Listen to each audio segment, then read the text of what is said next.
Gimana kabarnya teman-teman? Alhamdulillah baik, Ibu. Bu. Oke, hari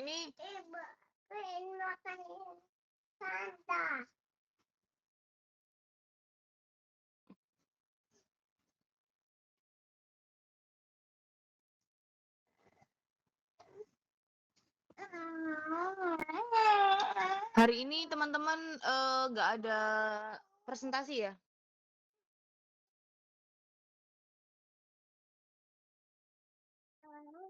Oke.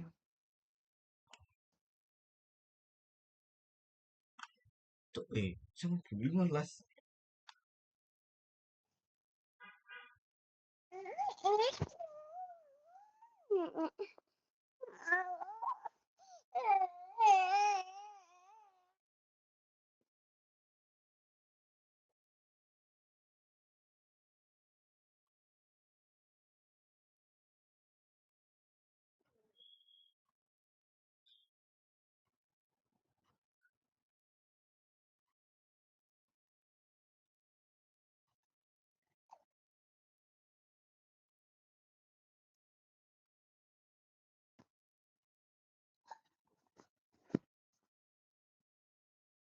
Bentar mama mau.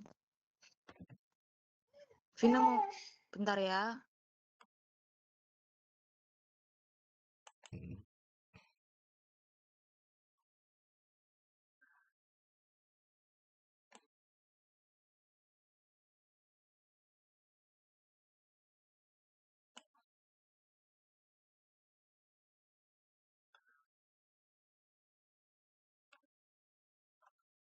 Loh, metu kan ngomongnya kan.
Dalam melaksanakan kode etik,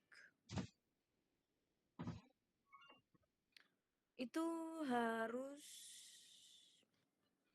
memiliki modal psikologi masing-masing, di mana setiap psikolog, setiap ilmuwan psikologi, mereka sudah memiliki resiliensi atau ketahanan untuk tetap menegakkan kode etik. Banyak ya godaan-godaan kode etik yang terjadi gitu ya. Nah, sehingga teman-teman coba sekarang tuh teman-teman mencari kasus kode etik di berbagai latar.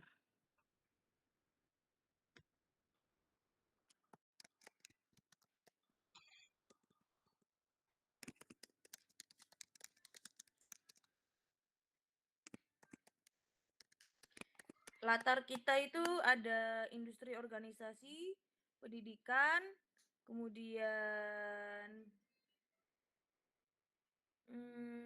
sosial,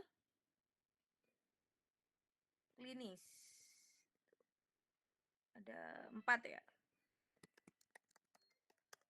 Mencari masalah atau pelanggaran di berbagai latar.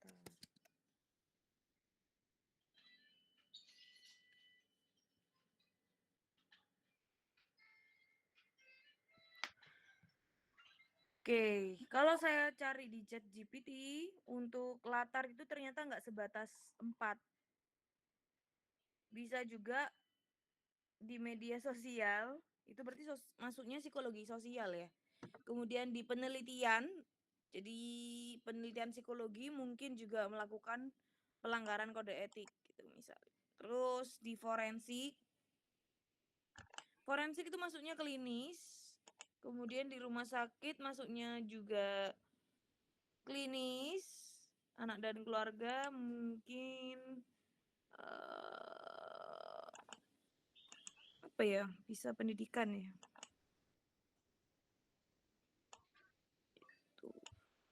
Nah, teman-teman silakan kaji menggunakan kode etik psikologi. Apakah kasus tersebut itu sudah cukup berat pelanggarannya atau tidak gitu.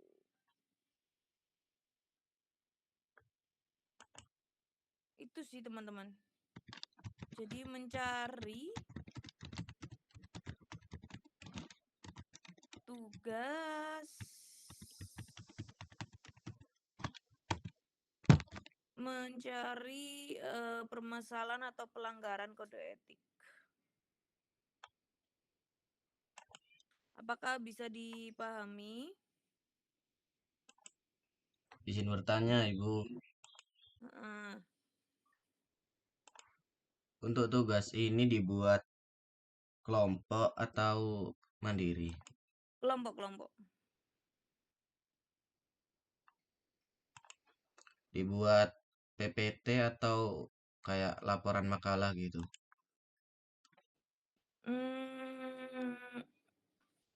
Makalah saja, laporan makalah. Baik, Bu. Kalau bisa sih antar kelompok kasusnya beda ya, tapi gimana ya biar beda ya? Atau kelompoknya itu berdasarkan latarnya aja ya? Ada berapa kelompok ya?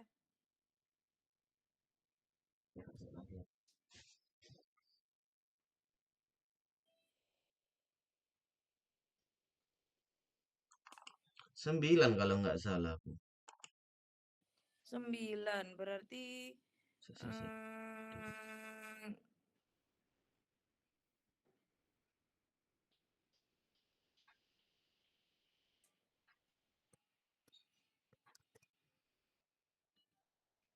dibikin ulang kelompoknya, diatur ulang.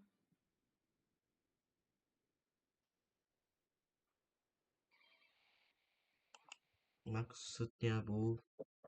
Jadi kan latarnya itu ada 4 latar.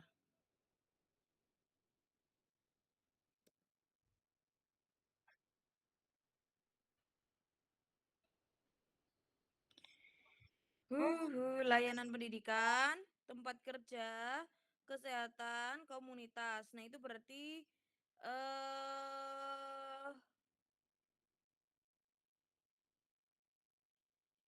jumlah mahasiswanya berapa ya? Kelas 2B. Kira tuh kali itu. 35 ya? 33. 33, Ibu. Iya. 33. Kalau dibagi 4 banyak banget, cuma 8. Dibagi 9. Oh ya, udah deh. Tetap aja nggak apa-apa deh. Tetap aja kelompoknya 9. Tapi berarti yang pendidikan ada 2 kelompok gitu ya. Tempat kerja 2 kelompok yang membahas Mungkin yang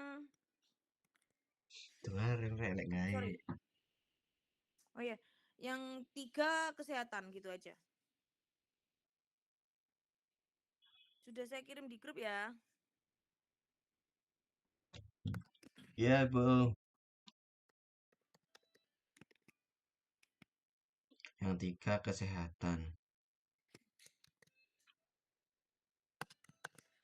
Kalau di kelas C kemarin, saya tantang mereka mencari bukan pelanggaran, tapi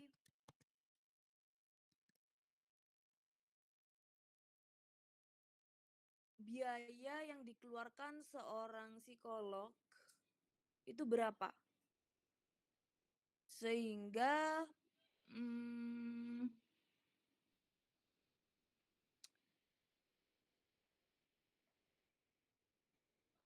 mereka itu atau seorang psikolog itu betul-betul tidak tergoda melanggar kode etik.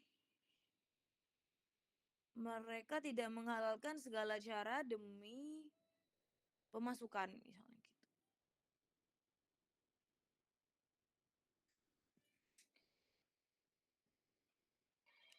Ya karena kalau secara kasar ya teman-teman cari aja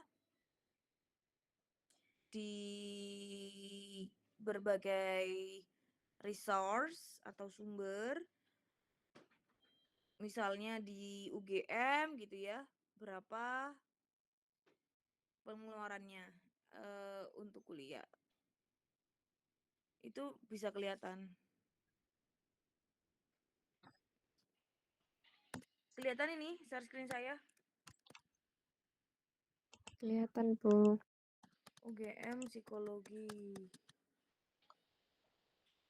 Profesi atau S2.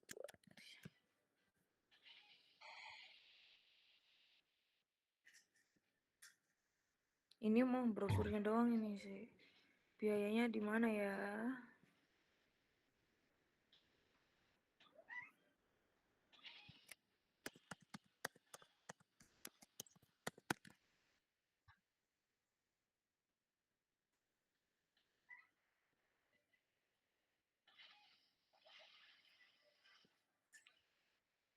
Mana ini UM UGM ini admission?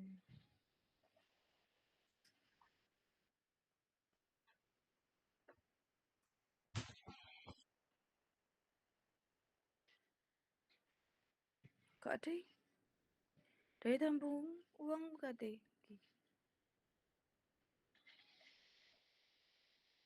Kok cuman ini aja yang S2-nya di mana?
Tahu cari aja di Google ya.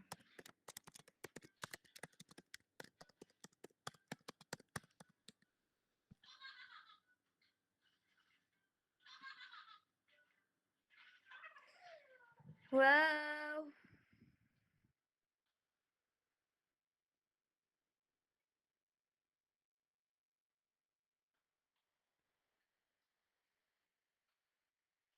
$11 juta per semester.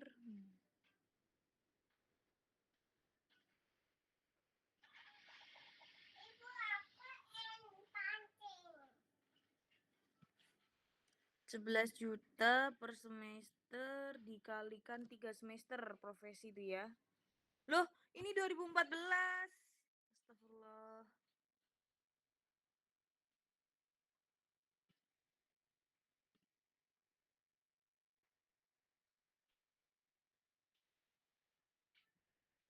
Di mana sih, Rek?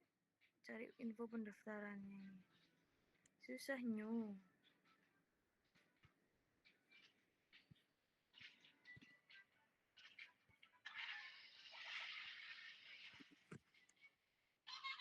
Dari 2004 ini 2026.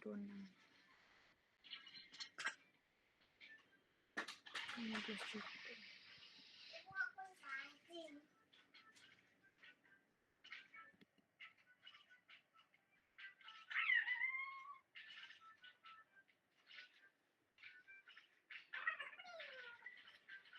Susah carinya, guys.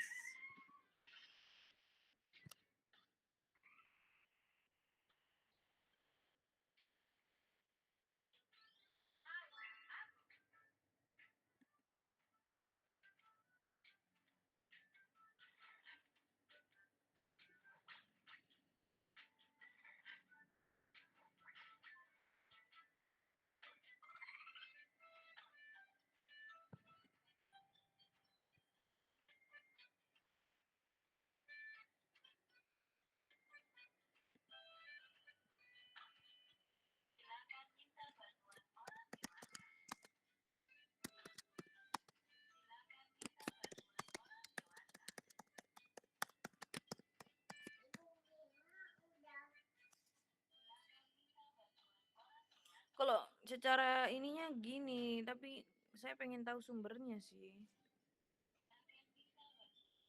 Nggak jelas sumbernya di mana.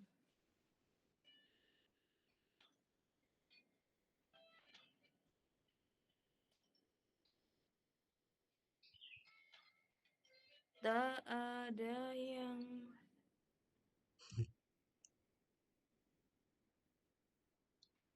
masa ini, guys.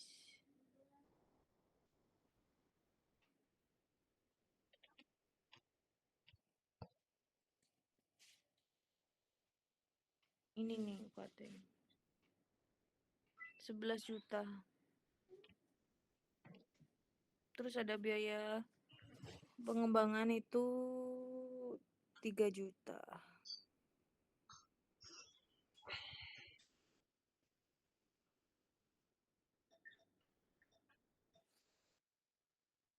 Tapi ini untuk lulusan UGM yang kemarin ini. Untuk yang lulusan terbaru.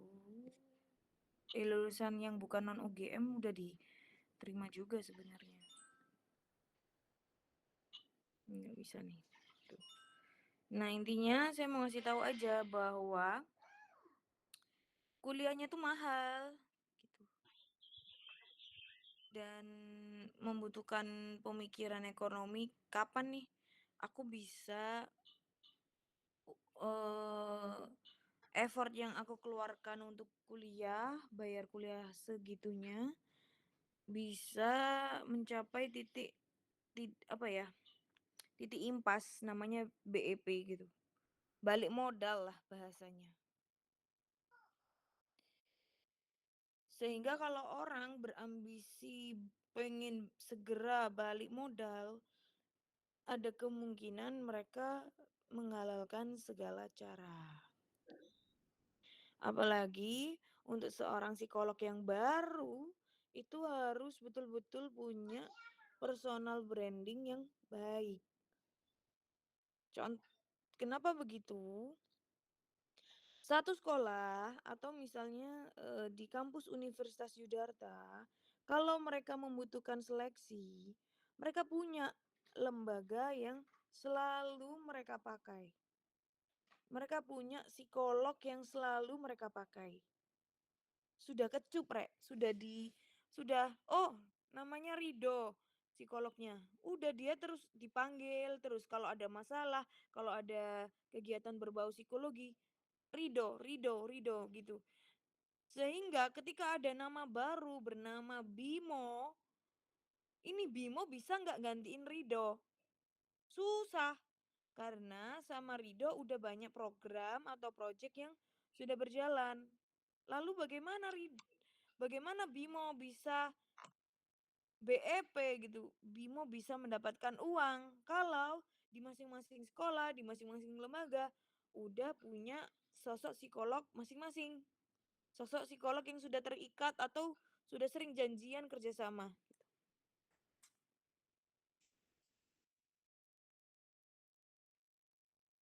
Jadi impian menjadi psikolog tuh harus dipikir ulang betul-betul. Apakah kita siap ketika nanti kita itu masih harus merintis mencari lembaga yang mau mencoba jasa pertama kita atau jasa saat kita belum menjadi seorang senior psikolog.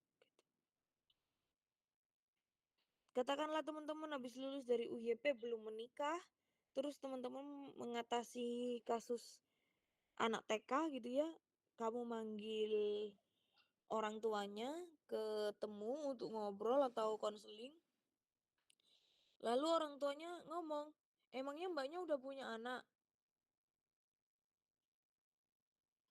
Kayak gitu.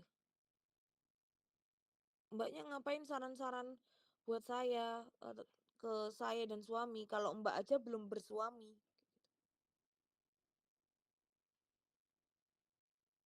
Tetapi sebenarnya pertanyaan-pertanyaan defensif itu kita bisa jawab dengan, oh begitu ya. Kalau menurut ibu kayak gitu. Jadi dibalikkan lagi ke klien, karena memang klien untuk bisa rilis emosi, mereka bisa saja melakukan manipulasi, kemudian mereka bisa saja melakukan avoiding konteks. Konteksnya adalah membahas masalahnya dia, tapi dia malah ingin membahas masalah kita. Gitu. Ya ini adalah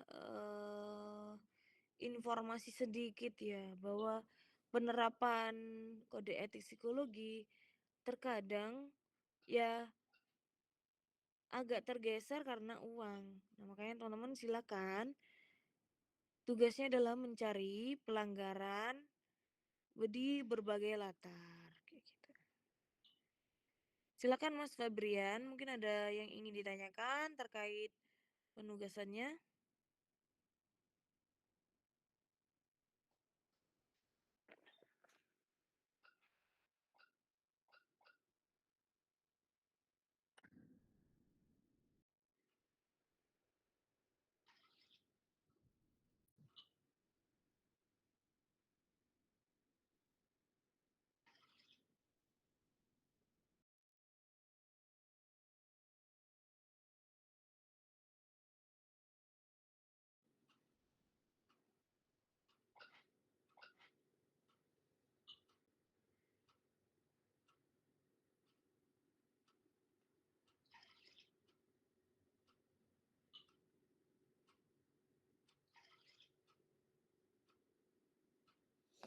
Oke, kalau sudah jelas bisa dimulai kerjakan.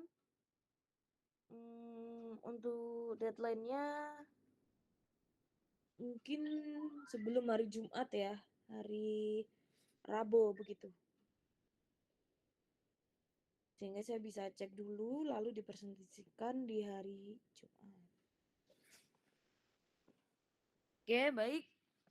Itu saja untuk hari ini. Nanti absensi bisa disampaikan ke saya ya Mas Febrian.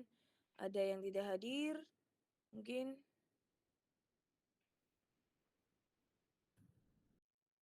Oke, baik. Singkat saja memang kuliah online kode etik psikologi karena memang lebih banyak menggali sendiri untuk di kode etik ini. Kalau nggak gali sendiri kasus-kasus yang bertebaran, ya teman-teman tidak paham tentang kode etik. Itu saja untuk hari ini saya akhiri. Terima kasih untuk tepat waktunya kelas 2B. Tetap semangat mengerjakan tugasnya, dikumpulkan di hari Rabu. Saya akhiri. Wassalamualaikum warahmatullahi wabarakatuh. Waalaikumsalam warahmatullahi wabarakatuh.